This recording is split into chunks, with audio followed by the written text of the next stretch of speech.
أشهد أن لا إله إلا الله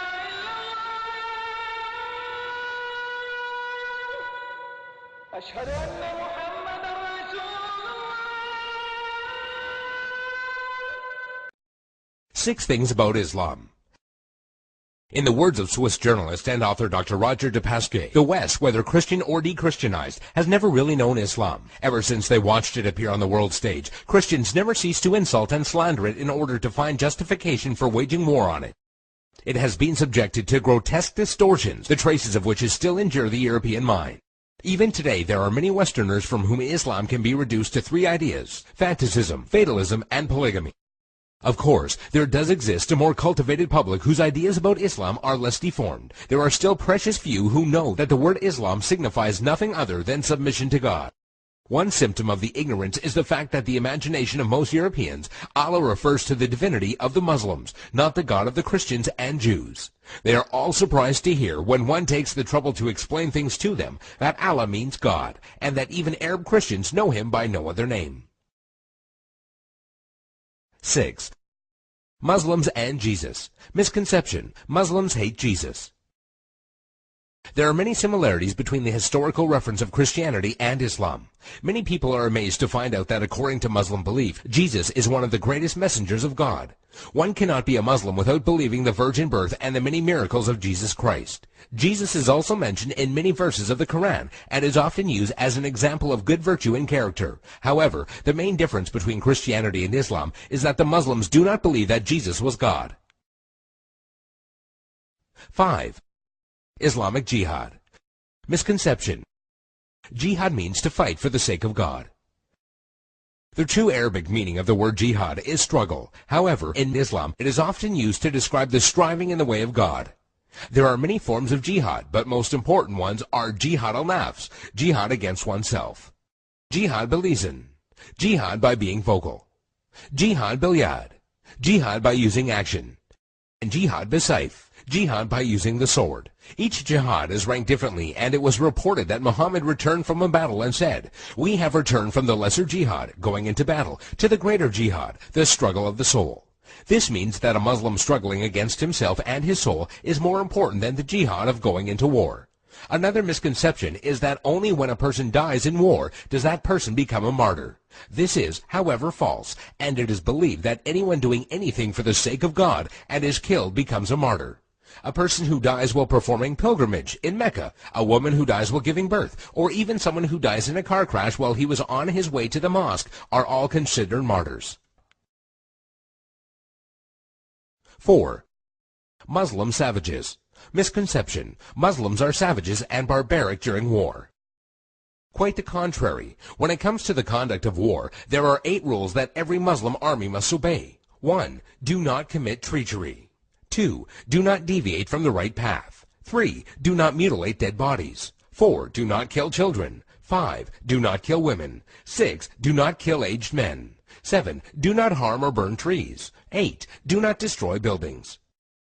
During the Crusades, when Saladin defeated the Franks, he honored the defeated Frankish army and supplied them with food. And during the Third Crusade, when Saladin's enemy King Richard fell sick, Saladin sent him a gift of fruits and horses. 3. Women's rights. Misconception: Women have no rights. The image of a woman wearing a veil from head to toe, a woman who gets unfair justice, or a woman who is not allowed to drive, is an all too familiar notion when it comes to women treatment in Islam. And while there are Muslim countries in the world that do implement many harsh rulings against women, this should not be portrayed as Islamic law. Many of these countries have cultural differences that go against the teachings of Islam. It should be noted that during pre-Islam Arabia, women were used for fornication only and had no independence.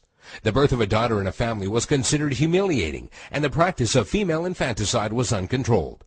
When Islam came back to being, verses in the Quran condemned the practice of female infanticide. Islam gave back many human rights to the women, and Muhammad was even reported saying that women are the twin halves of men. A Muslim woman is allowed to reject and accept any suitor for marriage, and has the right to seek divorce. There is nothing in Islam that forbids a Muslim woman from exiting her house and is allowed to drive. Also, in regards to education, a woman is obligated to seek knowledge, and it is considered a sin if she refuses. 2. By the sword. Misconception. Islam was spread by the sword. Historian Delasio Leary states, history makes it clear, however, that the legend of fanatical Muslims sweeping through the world and forcing Islam at the point of the sword upon conquered races is one of the most fantastically absurd myths that historians have ever repeated. There is no record in history that shows people forced by sword point to convert to Islam. When Islam spread through countries, they would set up private churches and synagogues for the non-Muslims they were governing, and because of the good treatment they had received, they themselves would convert. If one considers the small number of Muslims who initially spread Islam to the west, all the way from Spain and Morocco into the east from India and China, one would realize that such a small group of people could not force others to be members of a religion against their will. It is also interesting to note that when the Mongols invaded and conquered large portions of the Islamic Empire, instead of destroying the religion, they adopted it.